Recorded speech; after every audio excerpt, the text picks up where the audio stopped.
Hello students, let's start our journey to world of physics. Okay तो सबसे पहले हमने आज स्टेट बोर्ड में जो भी पढ़ा उसका थोड़ा रिवाइज कर लेते हैं. ओके ये चैप्टर का JEE स्टार्ट करने से पहले. Okay so chapter number 2 which is unit and measurement. Okay तो पहला क्वेश्चन ये होता है कि यूनिट क्या होता है. ठीक है, तो standard measure of any quantity is known as a unit of that quantity. और जो ये यूनिट है वो इंटरनेशनली एक्सेप्टेड होना चाहिए. ऐसा नहीं कि इंडिया में कोई डिस्टेंस है आप मीटर में मेजर कर रहे हो और अगर यूएस में जाओ वही डिस्टेंस को मीटर में इनवैलिड बोल देंगे, ऐसा नहीं होगा. ठीक है, तो कोई भी यूनिट है वो आपका इंटरनेशनली क्या होना चाहिए, एक्सेप्टेड होना चाहिए. So we can say standard measure of any quantity is known as a unit of that quantity. Over here we are using the word standard. Okay, means it must internationally accepted. Okay, then after quantity के बारे में बात करते हैं. वैसे तो आप अब तक बहुत सारी क्वांटिटी पढ़ चुके हो. स्टैंडर्ड नाइट्स में आप वर्क, एनर्जी, पावर, मास, वॉल्यूम, डेंसिटी, एरिया, टेम्परेचर, बहुत सारी क्वांटिटी पढ़ के आए हो. ऐसे ही टेंथ में आपने इलेक्ट्रिक फील्ड पढ़ा है, मैग्नेटिक फील्ड पढ़ा है, रेजिस्टेंस पढ़ा है. ठीक है, तो ये बहुत सारी क्वांटिटी है, लेकिन ठीक है वो बेसिकली दो टाइप में डिवाइड होती है. Okay, first one is a physical quantity and the second one is a non physical quantity. तो फिजिकल क्वांटिटी किसको बोलते हैं? फिजिकल क्वांटिटी मतलब ऐसी क्वांटिटी जिसको मेजर कर सकते हैं. ठीक है, सो we can say a quantity that can be measured is known as a physical quantity. Okay, जैसे कि एग्जांपल के तौर पे ले लेते हैं, मास है, लेंथ है, टाइम है. मास है, मेजर कर सकते हैं. ओके, केजी में मेजर कर सकते हैं, ग्राम में मेजर कर सकते हैं, पाउंड में मेजर कर सकते हैं. ठीक है, सेम लेंथ को भी आप मेजर कर सकते हो in millimetre, metre, centimetre, kilometre. Okay, दूसरी होती है नॉन फिजिकल क्वांटिटी, मतलब ऐसी फिजिकल क्वांटिटी जिसको हम लोग मेजर नहीं कर सकते. एग्जाम्पल के तौर पे यहाँ पे देख लेते हैं बिल्डिंग. चलो, बिल्डिंग को मेजर कैसे करेंगे? कैसे पॉसिबल है? नो, बिल्डिंग को मेजर नहीं कर सकते, लेकिन बिल्डिंग के जो डायमेंशन है, उसकी लेंथ है, ब्रीथ है, हाइट है, वो मेजर कर सकते हैं. ठीक है, so building we can say is non physical quantity but its dimension which is length, okay, breadth, height, ये सब कैसी क्वांटिटी है? फिजिकल क्वांटिटी है. ऐसे ही एग्जाम्पल के तौर पे दूसरा एग्जाम्पल ले लेते हैं बस. चलो, तो क्वेश्चन राइज होता है बस को कैसे मेजर करेंगे? ऑब्वियसली उसके डायमेंशन मेजर करने पड़ेंगे. बस को मेजर नहीं कर सकते, उसके डायमेंशंस जो है, लेंथ है, ब्रीथ है, हाइट है, वो हम लोग मेजर कर सकते हैं. So bus is non physical quantity. Same as road है. ठीक है, तो कोई रोड है, उसकी लेंथ मेजर कर सकते हैं, लेकिन रोड वो क्या हुआ? वो कोई फिजिकल क्वांटिटी है? नहीं, वो क्या होगा? नॉन फिजिकल क्वांटिटी होगा. ऐसे ही अभी हम लोग सूरत में है तो हम लोग बोल सकते हैं कि चलो सूरत, तो सूरत का एरिया मेजर कर सकते हैं, लेकिन क्या सूरत को मेजर कर सकते हैं? No. So Surat is, you can say, non-physical quantity while its area is a physical quantity. Okay, then after this, physical quantity is further classified in two types. First one is a fundamental quantity, okay, and the second one is a derived quantity. तो fundamental quantity किसको बोलते हैं? ठीक है, fundamental quantity मतलब ऐसी quantity जिसकी help से बाकी सब क्वांटिटी को क्या कर सकते हैं? एक्सप्रेस कर सकते हैं. ठीक है, तो बहुत सारी क्वांटिटी अवेलेबल है. So out of large number of quantities, a minimum limited quantities with the help of which all the other quantities can be expressed, or you can say all the other quantities can be described. That quantities are known as a fundamental quantity. ऐसी quantity को क्या बोलेंगे? Fundamental quantity बोलेंगे. ठीक है, example के तौर पे मास ले लेते हैं, लेंथ ले लेते हैं, टाइम ले लेते हैं. ठीक है, जैसे कि हम लोग डिस्टेंस अपन टाइम ले ले या लेंथ अपन टाइम ले ले, तो वो हो गया स्पीड. मतलब ये डिस्टेंस और टाइम की हेल्प से हम लोग दूसरी जो क्वांटिटी है, यानी कि जो स्पीड है, उसको एक्सप्रेस कर सकते हैं. तो डिस्टेंस और टाइम को हम लोग क्या बोल सकते हैं? फंडामेंटल क्वांटिटी बोल सकते हैं. The second one is a derived quantity. Okay, तो डिराइव्ड क्वांटिटी कौन सी होती है? Quantities which are express in terms of more than one fundamental quantity, और you can say a quantities which is derived with the help of fundamental quantity is known as a derived quantity. कि जैसे कि हम लोग यहाँ पे एक example ले लेते हैं कि सपोज स्पीड है. ठीक है, तो स्पीड क्या होता है? स्पीड होता है डिस्टेंस अपन टाइम. तो ये डिस्टेंस है, टाइम है, ये हमारी फंडामेंटल क्वांटिटी है. ठीक है, सो डिस्टेंस और टाइम के से हम लोग क्या कर सकते हैं, स्पीड है उसको एक्सप्रेस कर सकते हैं, स्पीड को डिफाइन कर सकते हैं। तो हम लोग यहाँ पे बोलेंगे कि जो स्पीड है वो क्या है, डिराइव्ड क्वांटिटी है, और जो डिस्टेंस और टाइम है वो क्या है, फंडामेंटल क्वांटिटी है। ठीक है, चलो आगे बढ़ते हैं, सिस्टम ऑफ यूनिट्स। ओके, तो जो फंडामेंटल क्वांटिटी है उसके जो यूनिट्स होते हैं उसको फंडामेंटल यूनिट्स बोलते हैं, और जो डिराइव्ड क्वांटिटी है उसके यूनिट्स को क्या बोलते हैं, डिराइव्ड यूनिट बोलते हैं। ठीक है, तो combination of this fundamental unit and derived unit, or you can say set or collection of this fundamental and derived unit is known as a system of units. Okay, तो अभी देखते हैं कितने सिस्टम ऑफ यूनिट्स अभी available है। ठीक है, different time में डिफरेंट कंट्री में बहुत सारे डिफरेंट सिस्टम यूज होते हैं, उसमें कुछ सिस्टम ऑफ यूनिट यहाँ पे दिए हुए हैं। ठीक है, तो पहला वाला सिस्टम ऑफ यूनिट आप देखो वो है सीजीएस सिस्टम। ठीक है, यानी कि CGS unit. So in this system you can say length is measured in a centimeter, mass is measured in a gram and time is measured in a second. Okay, दूसरा system है हमारा MKS system. Okay, सो ये system में length है वो metre में measure होता है, मास है किलोग्राम में मेजर होता है, और टाइम है आपका वो सेकंड में मेजर होता है। ठीक है, थर्ड सिस्टम ऑफ यूनिट है आपका FPS।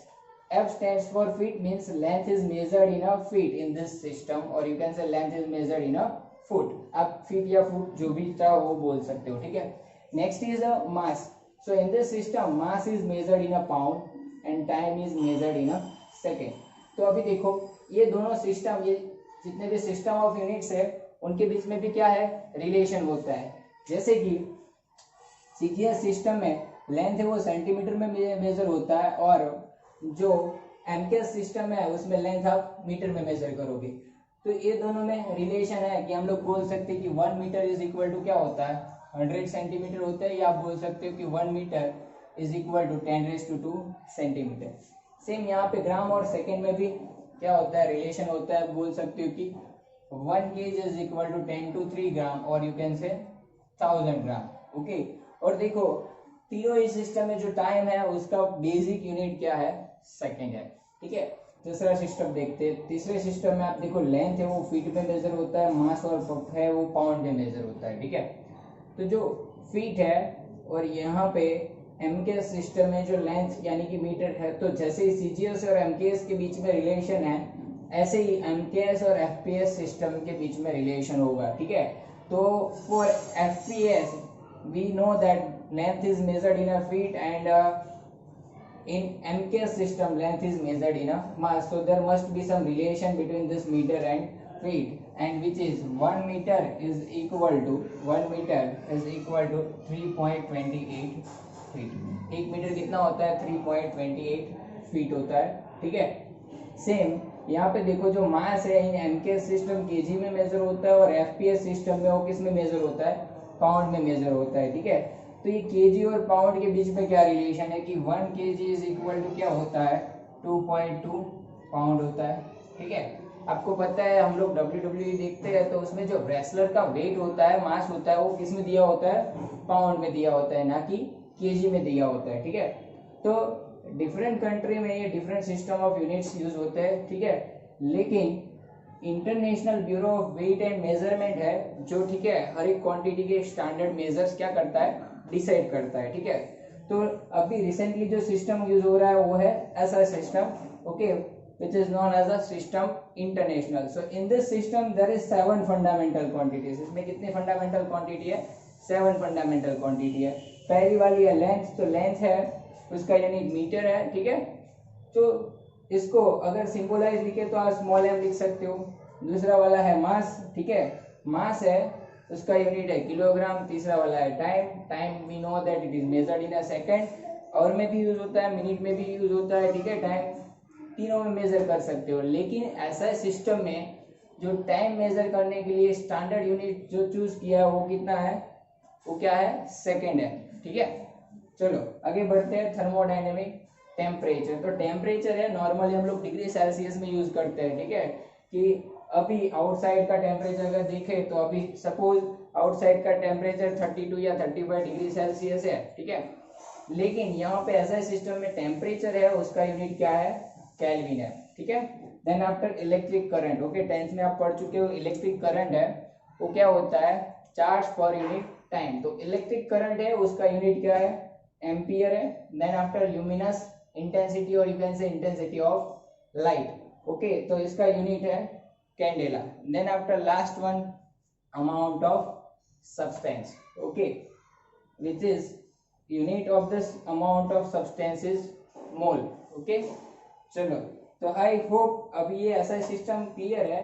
सो नेक्स्ट देखते हैं supplementary quantity. So supplementary quantity are the quantities which is related with a geometrical shape like a circle and sphere, okay there is two type of supplementary quantity, one is plane angle and other one is a solid angle। लेकिन ये दोनों ही quantity को ना ही अभी fundamental category में रखेंगे और ना ही डिराइव्ड कैटेगरी में रखेंगे, ठीक है। तो फर्स्ट वन देखते हैं प्लेन एंगल। प्लेन एंगल है उसको थीटा से डिनोट करते हैं, ठीक है। सो प्लेन एंगल का यूनिट है रेडियन और उसका सिंबल है RAD। तो आप यहाँ पे देख सकते हो एक आर्क ड्रॉ किया है, ठीक है ठीक है। ये आर्क है वो सेंटर लेके रेडियस आर तक का यहाँ पे एक आर्क AB बनाया हुआ है, ठीक है। तो ये लेंथ ऑफ आर्क जो है उसको L ले लेते हैं और रेडियस जो है आर्क की वो सपोज R है, ठीक है। तो इसको पूरा आर्क लेने की जगह अगर मैंने सर्कल लिया होता, ठीक है, तो ये पूरा सर्कल जो है एक्स एक्सिस को हम लोग रेफरेंस ले लेते हैं। यहाँ पे ये मैंने एक्स एक्सिस को रेफरेंस ले लिया, ठीक है। यहाँ से मैंने आर्क ड्रॉ करना स्टार्ट किया और पूरा सर्कल क्या कर दिया, ड्रॉ कर दिया, ठीक है। तो पूरे सर्कल के लिए ये जो लेंथ ऑफ आर्क होगा वो क्या होगा, मेरा सर्कमफरेंस ऑफ सर्कल होगा। तो length of arc is circumference of circle for a complete circle, we can say it is equal to L is equal to 2 pi R होता है। तो आपका 2 पाई होता है वो क्या होता है, L बाई R। तो आप यहाँ से बोल सकते हो जो ये एंगल है वो एक्चुअल में क्या है, आर्क अपन रेडियस का ratio, length of arc upon radius का ratio. So plane angle is defined as ratio of length of arc, okay, to radius. Then after अभी देखो यहाँ पे प्लेन एंगल है उसका यूनिट रेडियन में, हम लोग को पता है कि एंगल है वो डिग्री में भी मेजर कर सकते हैं। तो डिग्री और रेडियन के बीच में क्या रिलेशन है, तो आप कंप्लीट सर्कल फिनिश करते हैं, ठीक है। तो हमें पता है कि फॉर कंप्लीट सर्कल क्या होता है, 2 पाई रेडियन है और फॉर 2 पाई रेडियन डिग्री कितना होता है, 360 डिग्री होता है। या आप उल्टा भी बोल सकते हो कि 360 डिग्री के लिए कितना होता है, 2 पाई रेडियन होता है, ठीक है।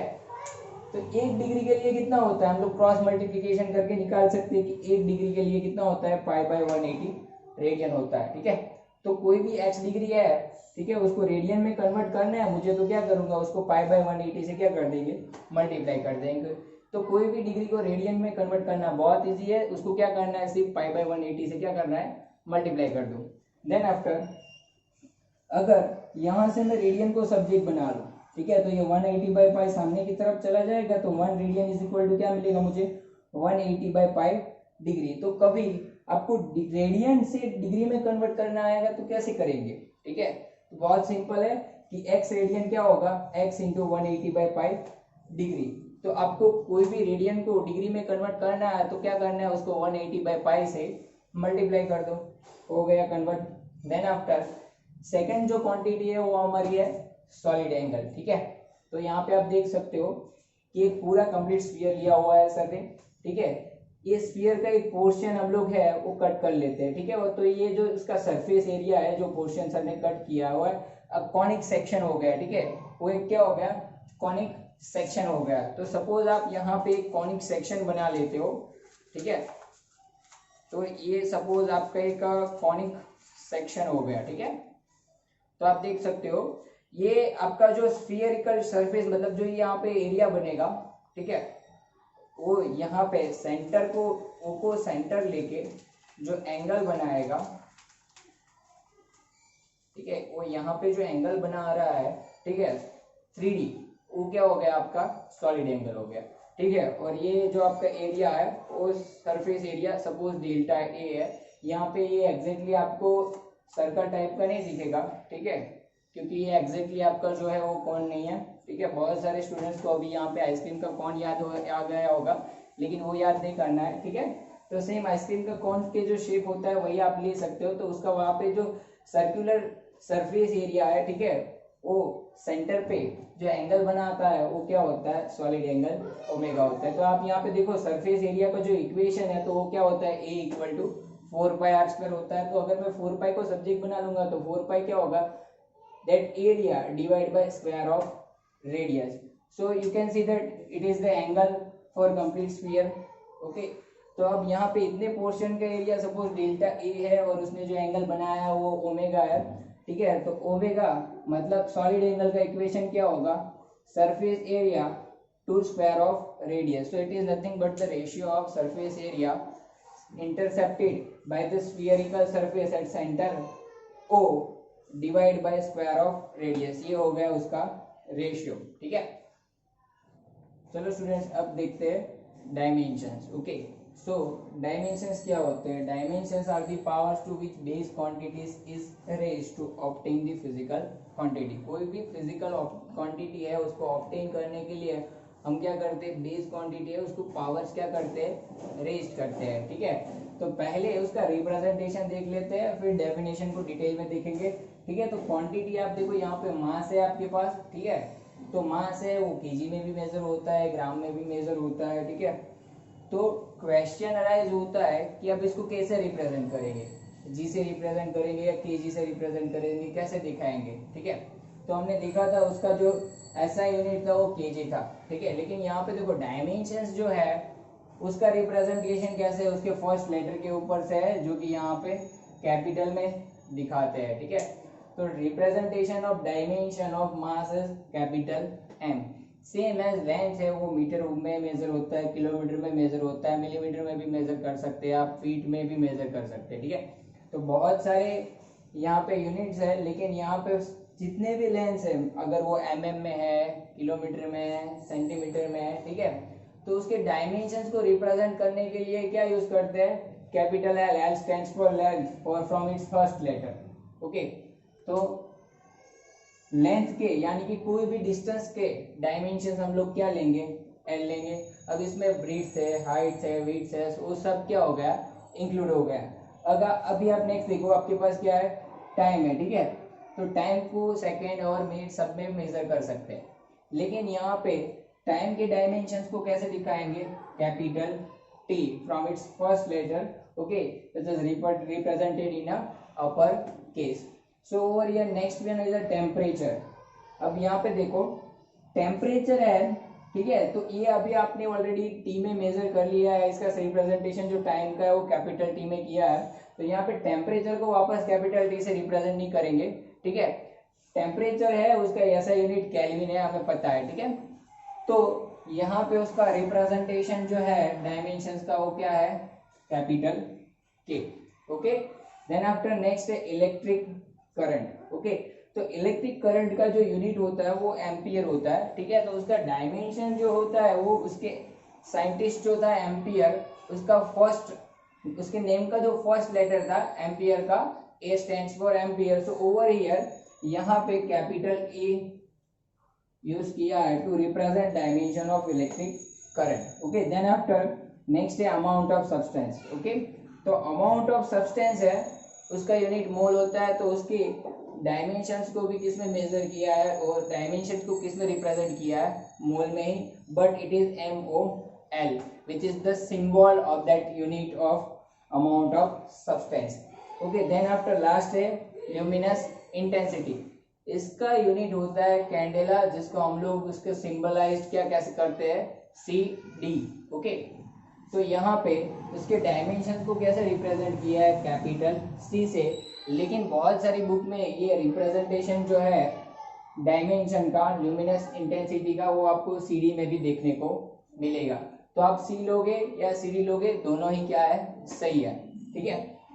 नाउ नेक्स्ट देखो, अभी हम लोग मास की बात कर रहे हैं, ठीक है। तो जब आप कोई क्वांटिटी का मास मेजर कर रहे हो, ठीक है, वो 1 kg आता है या 5 kg आता है या 10 kg आता है, तो आप 1000 ग्राम, 2000 ग्राम, 10,000 ग्राम ऐसे भी लिख सकते हो। लेकिन उसमें लेंथ होगा नहीं, टाइम होगा नहीं, तो हम लोग बोलेंगे कि उसकी जो डायमेंशन है वो क्या है, M1 L0 T0। आप इसको सिर्फ M1 भी लिख सकते हो, क्योंकि लेंथ और टाइम के डायमेंशंस कितने होंगे, L0 और T0 डायमेंशंस होंगे नहीं, जब आप सिर्फ मास के साथ डील कर रहे हो तब। सेम जब लेंथ की बात कर रहे हो तो यहाँ पे देखो लेंथ को कैसे रिप्रेजेंट करते हैं, कैपिटल L से, तो उसका डायमेंशन कितना होगा, कैपिटल L⁻⁴ ठीक है। तो वहां पे मास नहीं होगा, टाइम नहीं होगा, क्योंकि हम लोग सिर्फ और सिर्फ लेंथ के साथ डील कर रहे हैं, तो उसके डायमेंशंस होंगे L1। Okay, over here this dimensions are represented in a square bracket. आपको जो डायमेंशंस है वो ऑलवेज किस में लिखना है, स्क्वायर ब्रैकेट में, क्योंकि उसको स्क्वायर ब्रैकेट के साथ रिप्रेजेंट करते हैं, ठीक है। नेक्स्ट वन है टाइम। तो अभी इसमें देखो इसका डायमेंशन क्या होगा, m0 L0 T1, क्योंकि उसमें मास और लेंथ नहीं होगा। सेम टेम्परेचर जब आप लोगे तो सिर्फ और सिर्फ टेम्परेचर यानी कि उसका यूनिट केल्विन है, तो उसके डायमेंशन होंगे K1। वहां पे आप देख सकते हो मास, लेंथ और टाइम के पावर कितने होंगे, 0 होंगे। सेम एज इलेक्ट्रिक करंट का क्या होगा, m0 L0 T0 K0, क्यों कि यहाँ पे करंट के साथ डील कर रहे हैं, तो मास, लेंथ और टाइम और टेम्परेचर का यहाँ पे कोई लेना देना नहीं है, तो उसका डायमेंशन में सिर्फ क्या बचेगा लास्ट में, A1। ओके, नेक्स्ट है अमाउंट ऑफ सब्सटेंस। तो अमाउंट ऑफ सब्सटेंस के डायमेंशन को कैसे रिप्रेजेंट करते हैं, MOL से। तो जब आपके पास सिर्फ और सिर्फ अमाउंट ऑफ सब्सटेंस के साथ डील कर रहे हो तो इन दैट केस उसके डायमेंशन क्या होंगे, MOL⁻⁴। यहाँ पे मास, लेंथ, टाइम, टेम्परेचर और करंट के डायमेंशंस होंगे नहीं। नेक्स्ट वन है ल्यूमिनस इंटेंसिटी। तो जब आप ल्यूमिनस इंटेंसिटी के साथ डील कर रहे हो तो बाकी सब क्वांटिटी को इसके साथ कोई लेना देना नहीं है, तो हम लोग बोल सकते हैं कि ये जितनी भी क्वांटिटी है उसके सबके पावर्स और डायमेंशंस यू कैन से क्या होंगे, 0 होंगे। और ल्यूमिनस इंटेंसिटी का जो डायमेंशन होता है वो C1 होता है, तो वो क्या होगा, C1। आप इसको CD1 भी लिख सकते हैं, ठीक है। चलो अब नेक्स्ट देखते हैं ये डेफिनेशन, ठीक है। तो अभी स्पीड जो होता है वो क्या होता है, डिस्टेंस अपन टाइम होता है। तो स्पीड है उसको मीटर में मेजर करते हैं, टाइम है उसको सेकंड में मेजर करते हैं, ठीक है। अब देखो डिस्टेंस है वो एक टाइप का लेंथ हो गया, तो उसके डायमेंशन होंगे L1। और टाइम सेकंड है, यहाँ पे टाइम है, ठीक है, तो यहाँ पे सेकंड का एक पावर है, तो उसके डायमेंशन होंगे T1। तो इसको सिंप्लीफाई करने पे होगा L1 और T-1, क्योंकि जब ये T न्यूमरेटर में जाएगा तो बन जाएगा L1 T-1। तो आप देखो ये डिस्टेंस और टाइम है, ठीक है, जिसके डायमेंशन L और T थे, वो क्या है, फंडामेंटल क्वांटिटी है, बेस क्वांटिटी है। उसके पावर्स को हमने क्या किया, रेस्ट किया। रेस्ट करने पे मुझे किसके डायमेंशन मिल गए, स्पीड के, ठीक है। सो डायमेंशंस की डेफिनेशन अब देखो, dimensions are the powers to which base quantity is raised to obtain a physical quantity. So over here to obtain a physical quantity which is speed, we increase the dimensions of the base quantities, okay, and that dimensions, or you can say powers or exponents of basic quantity, okay, which is distance and time, is known as a dimensions, okay। अब यहाँ पे देखो दूसरा है मेरे पास dimensional formula. तो dimensional formula की definition क्या होती है, expression which shows how and which of the base quantity represent the physical quantity. तो यहाँ पे देखो स्पीड है, उसके डायमेंशंस क्या हो गए, L1 T-1, जैसे कि हमने आगे बोला कि ये स्क्वायर ब्रैकेट में रिप्रेजेंट होता है। तो अब यहाँ पे देखो ये एक्सप्रेशन मुझे रिप्रेजेंट कर रहा है ये वाला, कि कैसे स्पीड है वो फंडामेंटल क्वांटिटी के ऊपर डिपेंडेंट है। तो ये एक्सप्रेशन को हम लोग क्या बोलते हैं, डायमेंशनल फॉर्मूला बोलते हैं। ये हो गया हमारा डायमेंशनल फॉर्मूला। नेक्स्ट है डायमेंशनल इक्वेशन, ओके। तो डायमेंशनल इक्वेशन क्या होता है, equation obtain by equating physical quantity with it's dimensions. तो यहाँ पे देखो फिजिकल क्वांटिटी जो कि स्पीड है v, उसको हमने क्या कर दिया, इक्वेट कर दिया, ओके, किसके साथ, उसके डायमेंशन के साथ। तो ये कंप्लीट जो मेरा इक्वेशन एक मिला जिसको उसको क्या बोलते हैं, डायमेंशन डायमेंशनल इक्वेशन बोलते हैं, ठीक है। So equation obtain by equating physical quantity with its dimension is known as a dimensional equation. Okay okay students, तो चलो अब देखते हैं dimensions of some basic quantities which you guys already learn in standard 9 and 10। Okay, तो जो आप work, energy, power, area, volume, density ये सब पढ़ के आए हो, उसके डायमेंशंस कैसे निकालते हैं वो देखते हैं, ठीक है। तो पहली क्वांटिटी ले लेते हैं एरिया, ठीक है। चलो, तो एरिया है, उसका इक्वेशन क्या होता है, हम लोग बोलते हैं कि लेंथ इनटू ब्रेड्थ, ठीक है। कोई भी स्क्वायर शेप है तो उसका एरिया होता है लेंथ इनटू ब्रेड्थ। अभी जो ये लेंथ है वो मीटर में मेजर होता है, ब्रेड्थ भी मीटर में मेजर होता है, तो उसका यूनिट हो गया मीटर स्क्वायर। ओके, तो अब इसके डायमेंशंस क्या होंगे, इसके डायमेंशंस निकालने हैं। तो हमें पता है कि लेंथ का क्या होता है, L1 होता है, यानी कि यहाँ पे L1 किसका, लेंथ का, और ब्रेड्थ का भी क्या होगा, L1 होगा, तो इसका डायमेंशन क्या होगा, L2। तो आप डायरेक्टली यूनिट के ऊपर से भी निकाल सकते हो, मीटर है वो लेंथ का होता है, तो लेंथ के डायमेंशन क्या होंगे, L2। ओके, नेक्स्ट देखते हैं वॉल्यूम का। अभी देखो वॉल्यूम क्या होता है, सपोज एक क्यूब कंसीडर कर लेते हैं, तो उसका वॉल्यूम होता है length into breadth into height. Okay, चलो ये हो गया वॉल्यूम। तो अभी यहाँ से बोल सकते हैं कि लेंथ मीटर में मेजर होता है, ब्रेड्थ भी मीटर में मेजर होता है, और हाइट भी मीटर में ही मेजर होती है, ठीक है। तो ये आपका बन जाएगा मीटर क्यूब, इसका यूनिट हो गया मीटर क्यूब। अभी जो ये मीटर है वो लेंथ का यूनिट है, तो यहाँ से डायरेक्टली बोल सकते हैं कि इसके डायमेंशंस जो होंगे वो कितने होंगे, L क्यूब होगा, क्योंकि लेंथ के डायमेंशन को L से रिप्रेजेंट कर सकते हो, और यहाँ पे देखो उसका पावर कितना है, क्यूब है, तो यहाँ पे डायमेंशन ऑफ वॉल्यूम हो गया L क्यूब। ओके, अभी देखो आपको एरिया हो गया, वॉल्यूम हो गया, ठीक है।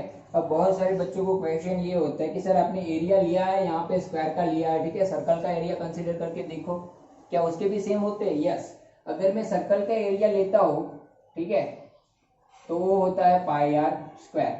तो यहाँ पे क्वेश्चन अराइज होता है, सर पाई का क्या, पाई तो कांस्टेंट वैल्यू होती है, पाई क्या होता है, कांस्टेंट होता है, तो उसके डायमेंशंस नहीं निकलते हैं। वंस अगेन वो क्या है, कांस्टेंट वैल्यू है, तो कोई भी कांस्टेंट है उसके डायमेंशंस होंगे नहीं, वो एक न्यूमेरिक वैल्यू हो गई, तो न्यूमेरिक वैल्यू के डायमेंशंस नहीं होते, वो क्या होता है, डायमेंशन लेस होता है। तो बचा क्या, आर स्क्वायर। तो आर क्या होता है, रेडियस ऑफ सर्कल होता है, वो मीटर में मेजर होता है, तो उसका यूनिट क्या हो गया, वंस अगेन मीटर स्क्वायर हो गया। तो उसका डायमेंशन कितना होगा, उसका डायमेंशन होगा L क्यूब। सेम यहाँ पे हमने अभी किसका निकाला, क्यूब का, और यू कैन से क्यूबॉइड भी लिख सकते हो, क्योंकि वो length into breadth into height लिया है सर ने, ठीक है। तो अगर मैं यहाँ पे एक स्फीयर ले लेता हूँ, ठीक है, तो अभी उसमें वॉल्यूम का गिन लेते हैं। तो स्फीयर का वॉल्यूम कितना होता है, 4/3 पाई आर क्यूब होता है। अभी जैसे ही आगे डिस्कस किया कि 4/3 पाई एक न्यूमेरिक वैल्यू हो गई जो कांस्टेंट है, तो उसके डायमेंशंस नहीं होते हैं। तो यहाँ पे अब देखो यूनिट क्या हो गया, ये रेडियस है जो मीटर में मेजर होता है, तो उसका यूनिट हो गया मीटर क्यूब, और यहाँ पे मैं बोल सकता हूँ कि इसके डायमेंशन कितने हैं, L क्यूब है, ठीक है। तो आप देख सकते हो अभी वॉल्यूम कोई भी है, डायमेंशन उसका L क्यूब ही होगा, शेप कोई भी हो, ठीक है। सेम एरिया के साथ डील कर रहे हैं, तो आप एरिया किसी का भी लो, ट्रायंगल का लेते हो या सर्कल का लेते हो या कोई भी स्क्वायर लेते हो, तो इन दैट केस ऑल्सो सब एरिया के डायमेंशंस क्या होंगे, सेम होंगे। और वो यहाँ पे आप बोल सकते हो कि ये क्या था, डायमेंशन L स्क्वायर था। वंस अगेन ये क्या था, L स्क्वायर था, ठीक है, क्यूब नहीं था। चलो, I hope it is clear now. Next हम लोग देख लेते हैं, एक और क्वांटिटी देख लेते हैं जो कि है डेंसिटी, ठीक है। तो आपको पता है डेंसिटी क्या होता है, डेंसिटी होता है ratio of mass per unit volume. It is ratio of mass to volume. Okay, mass per unit volume is known as a density. Okay, अभी आप कोई भी ऑब्जेक्ट का डेंसिटी निकालो तो क्या करना है, उसका मास और वॉल्यूम मेजर करना है, और मास बाय वॉल्यूम का रेशियो ले लो, मतलब वो हो गया आपका डेंसिटी। तो अभी हमें पता है कि मास जो होता है वो केजी में मेजर होता है और वॉल्यूम है उसका यूनिट मेरे पास है कितना होता है, मीटर क्यूब होता है। ठीक है, तो ये हो गया आपका केजी पर मीटर क्यूब, ये निकल गया यूनिट किसका, डेंसिटी का। तो अभी देखो इसको थोड़ा सिंप्लीफाई कर लेते हैं, तो ये हो गया केजी मीटर माइनस क्यूब, ये यूनिट है अपना डेंसिटी का। तो यहाँ से आप इजीली अभी डायमेंशन निकाल सकते हो।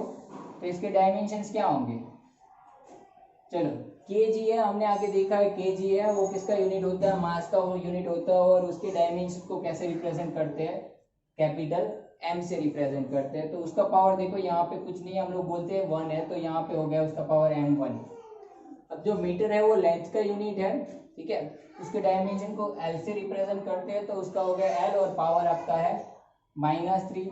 तो यहाँ पे ये निकल गए डायमेंशन किसके, डेंसिटी के। ओके, आई होप अभी आप समझ सकते हो कि ये तो बहुत इजी है। चलो फोर्थ वाला निकालते हैं, क्या है, स्पीड ले लेते हैं। ठीक है, तो अभी जस्ट आगे हमने स्पीड का देखा था, दोबारा देख लेते हैं कि स्पीड क्या होता है। Distance covered per unit time is known as a speed. Okay, it is the ratio of distance to time. तो अभी ये डिस्टेंस जो है वो मीटर में मेजर होता है, टाइम है वो सेकेंड में मेजर होता है। तो इसको मैं मीटर सेकेंड -1 भी ले सकता हूँ, ये हो गया यूनिट। ठीक है, अब इसके डायमेंशंस, तो यहाँ पे डायमेंशंस के लिए आप क्या करोगे, जो मीटर है, ठीक है, वो यूनिट होता है लेंथ का, उसके डायमेंशन को रिप्रेजेंट करते हैं एल से। जो सेकंड है वो यूनिट है अपने टाइम का, और उसके डायमेंशन को टी से रिप्रेजेंट करते हैं। और पावर देखो उसका -1 है, यहाँ पे मीटर के पावर 1 है ऐसे बोल सकते हैं, तो L1 होगा। तो ये L1 T -1 डायमेंशंस हो गए स्पीड के, ये है अपना डेंसिटी का। यहाँ पे है डायमेंशंस वॉल्यूम के, और ये अपने यहाँ पे लिख सकते हो ये डायमेंशन हो गए किसके, एरिया। चलो तो नेक्स्ट क्वांटिटी देखते हैं, फिफ्थ वन ले लेते हैं, वेलोसिटी। तो वेलोसिटी क्या होता है, velocity is defined as ratio of displacement per unit time. Once again, जो वेलोसिटी है वो क्या होता है, डिस्प्लेसमेंट पर यूनिट टाइम होता है। अभी जो डिस्प्लेसमेंट है वो मीटर में मेजर होता है, टाइम है वो सेकंड में मेजर होता है। तो इसको मैं मीटर सेकंड -1 भी लिख सकता हूँ। ठीक है, यहाँ पे मीटर का पावर 1 होगा, तो यूनिट क्या है वेलोसिटी का, मीटर सेकंड -1। अभी ये मीटर है वो लेंथ का यूनिट है, जो सेकंड है वो टाइम का यूनिट है। तो यहाँ पे से जो डायमेंशंस होंगे वो लिख सकते हैं मीटर का L1, और टाइम का जो सेकंड -1 है वो क्या हो गया T-1। तो ये हो गया डायमेंशंस ऑफ वेलोसिटी। ठीक है, तो ये डायमेंशन तो सेम किसके जैसा आया, स्पीड के जैसा है, लेकिन स्पीड और वेलोसिटी सेम नहीं होता है, दोनों क्या है, डिफरेंट क्वांटिटी है। स्पीड के इक्वेशन में आपने देखा होगा वो डिस्टेंस पर यूनिट टाइम था, वेलोसिटी क्या होता है, डिस्प्लेसमेंट पर यूनिट टाइम होता है।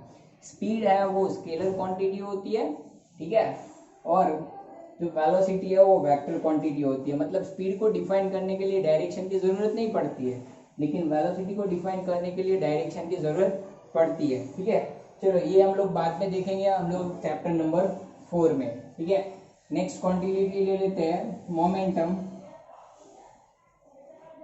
ओके, तो मोमेंटम क्या होता है, मोमेंटम को P से डिनोट करते हैं। ठीक है, सो momentum P is nothing but product of mass and velocity.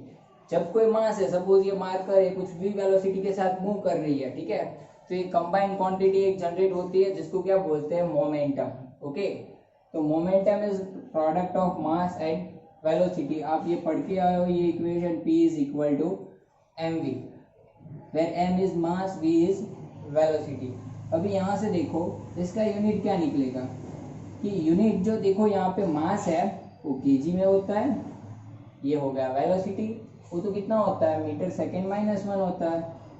ठीक है, तो ये हो गया आपका यूनिट किसका, मोमेंटम का, केजी मीटर सेकेंड -1। तो अभी ये यूनिट मिल गया, तो आपके डायमेंशंस जो है वो निकालना क्या हो जाएगा, बहुत इजी हो जाएगा। डायमेंशंस कैसे निकालेंगे, पी के, तो पी के डायमेंशन के लिए मैं यहाँ पे बोल सकता हूँ कि केजी है वो मास का यूनिट है, तो हो गया वो m1। मीटर लेंथ का यूनिट है, वो हो गया L1, यहाँ पे पावर 1 होंगे, और तीसरा वाला सेकेंड है वो टाइम का यूनिट है, उसका देखो आप पावर -1 है, तो ये हो गया t-1। तो यहाँ से हम लोग बोल सकते हैं कि जो मोमेंटम है उसके डायमेंशंस क्या होंगे, m1 l1 t-1, ठीक है। और हाँ, इन सब डायमेंशंस को वैसे जनरली आपको क्या करना होता है, स्क्वायर ब्रैकेट में रिप्रेजेंट करना है, ठीक है, ये आपको याद रखना है, ठीक है। नेक्स्ट मोमेंटम हो गया, ठीक है। अब ले लेते हैं एक्सेलरेशन। तो एक्सेलरेशन क्या होता है, एक्सेलरेशन होता है चेंज इन वेलोसिटी पर यूनिट टाइम। चलो हम सबको पता है एक्सेलरेशन क्या होता है, हम लोग बाइक्स, आई होप सब बाइक चलाते हैं, ठीक है। तो बाइक चला रहे हो तो एक्सेलरेट कर रहे हो बाइक को, आप एक्सेलरेटर है, ठीक है। एक्सेलरेट करते हो तो क्या होता है, वो जो अपनी बाइक है उसकी वेलोसिटी क्या होती है, चेंज होती है, टाइम के साथ क्या होती है, इंक्रीज होती जाती है, ठीक है। तो हमारा एक्सेलरेशन क्या होता है, चेंज इन वेलोसिटी पर यूनिट टाइम। तो अभी देखो ये वेलोसिटी का चेंज है, ठीक है, तो उसका यूनिट भी क्या होगा, वेलोसिटी की यूनिट जितना ही होगा यहाँ पे लिख सकते हैं हम लोग, उसका यूनिट है metre second -1 time 1 second, second में मेजर होता है। तो इसको सिंप्लीफाई करने पर जब ये सेकेंड ऊपर जाएगा तो ये क्या बन जाएगा, मीटर सेकेंड -2 बन जाएगा, ठीक है। तो ये अभी मेरे पास यूनिट मिल गया है एक्सेलरेशन का, मीटर सेकेंड -2। तो अभी डायमेंशन निकालना बहुत ईजी हो जाएगा। तो इसके डायमेंशंस क्या होंगे, मीटर जो कि लेंथ का यूनिट है वो हो गया L1, सेकेंड जो कि टाइम का यूनिट है उसका पावर है -2, तो ये हो गया L1 t-2। तो ये हो गया डायमेंशन किसके, एक्सेलरेशन के, ठीक है। अभी आपको यहाँ पे एक्सेलरेशन मिल गया, ठीक है। तो फोर्स निकालना बहुत इजी है, क्यों, फोर्स का इक्वेशन हम लोग पढ़ के आए हैं, कौन सा इक्वेशन था, F = ma, क्या रिप्रेजेंट करता है, न्यूटन का second law of motion represent करता है। तो F = ma के डायमेंशन कैसे निकालेंगे, तो फर्स्ट ऑफ ऑल देखो यहाँ पे मास है, उसका यूनिट होता है kg, एक्सेलरेशन का अभी हमने यूनिट देखा वो है मीटर सेकेंड -2, ठीक है। तो ये हो गया यूनिट किसका, फोर्स का। अभी यूनिट मिल गया, डायमेंशंस अभी इजीली पता चल जाएंगे। तो उसके डायमेंशंस kg है, वो मास का यूनिट है, तो वो हो गया m1, क्योंकि मास के डायमेंशंस को कैपिटल M से रिप्रेजेंट करते हैं। ये आपका मीटर है तो उसका डायमेंशन हो गया L1, और सेकेंड -2 का मैं लिख सकता हूँ t-2। ओके, तो डायमेंशन हो गए फोर्स के m1 L1 t-2। ओके, चलो फोर्स हो गया, ठीक है। तो नेक्स्ट वन, फोर्स के ऊपर से ले लेते हैं प्रेशर, और यू कैन से स्ट्रेस। चलो प्रेशर और स्ट्रेस क्या होता है, दोनों इक्विवेलेंट है, ठीक है। प्रेशर क्या होता है, फोर्स पर यूनिट एरिया। अभी आप यहाँ पे देखो ये बोर्ड है, इसको मैं प्रेस कर रहा हूँ, मतलब इसके ऊपर फोर्स अप्लाई कर रहा हूँ, ये इतने एरिया पे ऊपर, ठीक है। तो ये मैंने प्रेशर अप्लाई किया, मतलब क्या किया, मैंने फोर्स अप्लाई किया इतने एरिया के ऊपर, ठीक है। तो प्रेशर क्या होता है, फोर्स पर यूनिट एरिया। अभी देखो फोर्स का यूनिट है मेरे पास kg मीटर सेकेंड -2, ठीक है। डिनोमीटर में क्या है, एरिया है, उसका यूनिट होता है metre square, because it is length into breadth, both are measured in a metre. तो ये इसको सिंप्लीफाई करने पे लिख सकते हो kg, ये मीटर स्क्वायर है, ऊपर जाएगा तो मीटर -2 हो जाएगा, यहाँ पे +1 पावर है, ये जाएगा तो -2 हो जाएगा, तो +1 -2 आपके पास बचेगा मीटर -1, और सेकेंड -2 रहेगा एज इट इज। तो आफ्टर सिंप्लीफिकेशन प्रेशर का यूनिट क्या मिलता है हमें, kg मीटर -1 सेकेंड -2। तो अभी यूनिट मिल गया है, तो इसके डायमेंशंस क्या होंगे, kg का मैं लिख सकता हूँ m1, because unit of it is unit of mass. Metre का लिख सकते हैं L-1, आप देख सकते हो यहाँ पे पावर कितना है, -1 है, ठीक है। तीसरा सेकेंड का लिख सकते हैं जो कि टाइम का यूनिट है t-2। तो ये है मेरे पास डायमेंशंस किसके, प्रेशर के, ठीक है। ये हमारा फोर्स का डायमेंशन हो गया, तो फोर्स के रिलेटेड जो क्वांटिटी है उसके डायमेंशंस देख लेते हैं, ठीक है। फोर्स के रिलेटेड एक क्वांटिटी है जो कि कौन सी है, वर्क, नंबर 10 ले लेते हैं, वर्क, और यू कैन से एनर्जी, ठीक है। आप 9th स्टैंडर्ड में आपका एक चैप्टर था वर्क, एनर्जी एंड पावर, ठीक है। तो उसमें वर्क क्या होता है, इक्विवेलेंट टू एनर्जी होता है। तो एक सिंपल लैंग्वेज में बोले कि मैं जितना वर्क कर रहा हूँ उतनी ही मेरी एनर्जी क्या होती है, वेस्ट होती है। तो हम लोग बोल सकते हैं कि work is equivalent to energy. Okay, तो दोनों के एक ही कॉमन एक इक्वेशन लिख देते हैं, क्या होता है, वर्क फोर्स इनटू डिस्प्लेसमेंट।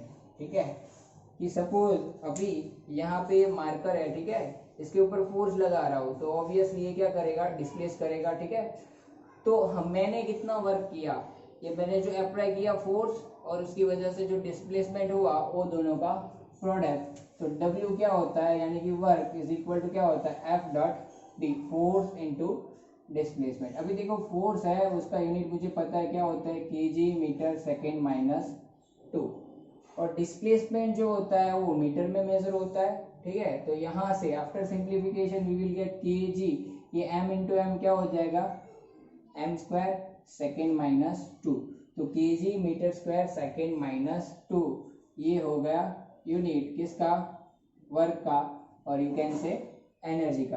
तो इसके ऊपर से डायमेंशंस कैसे निकालेंगे, अब देखो केजी इसका यूनिट है मास का, उसके डायमेंशन को कैसे रिप्रेजेंट करते हैं, कैपिटल एम से। अभी देखो यहाँ पे पावर 1 है तो इसका भी पावर कितना होगा, 1 होगा। मीटर है वो किसका यूनिट है, लेंथ का, उसके डायमेंशन को एल से रिप्रेजेंट करते हैं, उसका पावर 2 है तो ये रख दिया 2। तीसरा वाला देखो सेकेंड है जो कि टाइम का यूनिट है, उसके डायमेंशन को टी से रिप्रेजेंट करते हैं तो पावर एज इट इज रख देते हैं -2। तो ये हो गए डायमेंशंस m1 l2 t -2 किसके, वर्क और यू कैन से एनर्जी के। ठीक है, अभी देखो फोर्स के ऊपर से एक और क्वांटिटी ले लेते हैं। ठीक है, कौन सी, इंपल्स। तो इंपल्स क्या होता है, it is the product of force and time during which force is acting.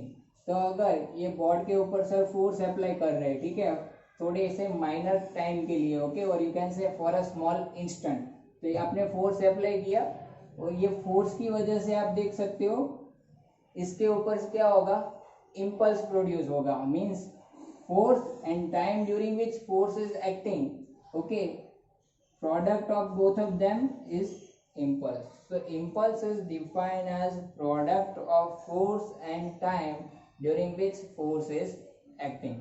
Okay, तो इसका इक्वेशन बनता है, फोर्स है उसका यूनिट मुझे पता है क्या होता है, केजी मीटर सेकेंड -2, और टाइम क्या होता है, सेकेंड। ओके, तो यहाँ से मैं लिख सकता हूँ केजी मीटर, ये सिंप्लीफाई करने पे हो जाएगा सेकेंड -1। ठीक है, तो इम्पल्स का यूनिट मुझे मिल गया है जो कि केजी मीटर सेकेंड -1, तो उसके डायमेंशंस निकालना अभी मेरे लिए बहुत इजी हो जाएगा। कि इसके डायमेंशंस ये आप यहाँ से देख सकते हो, केजी जो कि मास का यूनिट है तो उसका हो गया m1।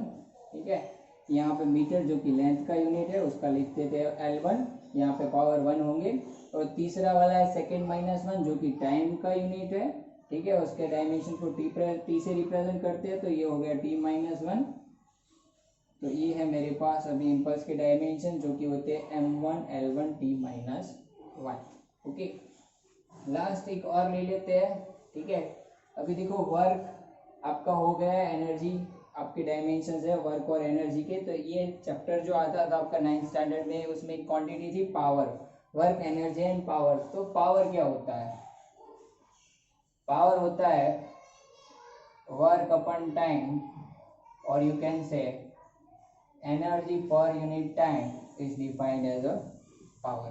ठीक है, आपने पावर के in form of current and resistance ऐसे इक्वेशन भी देखे थे, P = I²R। ठीक है, चलो तो ये पावर की डायमेंशंस देख लेते हैं। ठीक है, अभी पावर क्या है, एनर्जी पर यूनिट टाइम, तो उसका यूनिट निकालना बहुत इजी है। एनर्जी है तो उसका देखो मेरे पास यूनिट है, क्या होता है, केजी मीटर स्क्वायर सेकेंड -2, ये एनर्जी का यूनिट है। अब वर्क का भी यही होता है, डिवाइड बाय है टाइम जो कि मेजर होता है सेकेंड में। तो अगर इसको सिंप्लीफाई करेंगे तो ये बनेगा केजी मीटर स्क्वायर सेकेंड -3, ये सेकेंड है, ऊपर जाएगा नेगेटिव हो जाएगा सेकेंड -1। अभी देखो बेस सेम है, पावर हमें पता है एडिशन होता है, तो ये -2 -1 क्या हो जाएगा, -3 हो जाएगा। ठीक है, तो अभी जैसे मेरे पास यूनिट मिल गया पावर का, क्या होता है kg metre square second minus 2।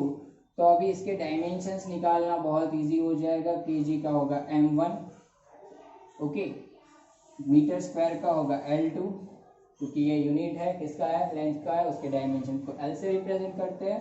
तीसरा है सेकेंड माइनस 3, तो वो हो गया t माइनस 3।